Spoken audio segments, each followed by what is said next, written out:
চেরাগীর মোড় চট্টগ্রাম শহরের প্রাণকেন্দ্রের এক উজ্জ্বল চিত্র। চট্টগ্রামের ভেতরে এমন অনেক জায়গা রয়েছে, তার মধ্যে অন্যতম হলো চেরাগীর মোড়।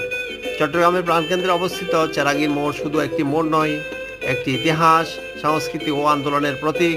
চট্টগ্রামের চেরাগ বা বাতির নামানুসারে নামকরণ করা এই স্থানে দিনের আলো থেকে রাতের অন্ধকার পর্যন্ত দেখা যায় শহরের চলমান জীবনচিত্র। চেরাগীর মোড় বিভিন্ন দিক থেকে গুরুত্বপূর্ণ। এটি একদিকে যেমন ব্যস্ত অফিস পাড়ার কেন্দ্র, তেমনি সাংবাদিকদের আড্ডা, শিল্পীদের ক্যানভাস, আর কখনো কখনো রাজনৈতিক বিক্ষোভের মঞ্চ।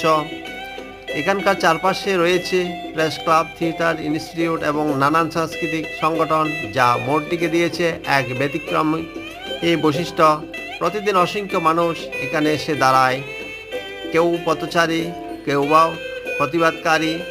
চেরাগীর মোড় যেন চট্টগ্রামের হৃদয়স্পন্দন, যেখানে শহরের ছন্দ মিশে আছে মানুষের আশা, আকাঙ্ক্ষা আর প্রতিবাদের স্বরে। ধন্যবাদ।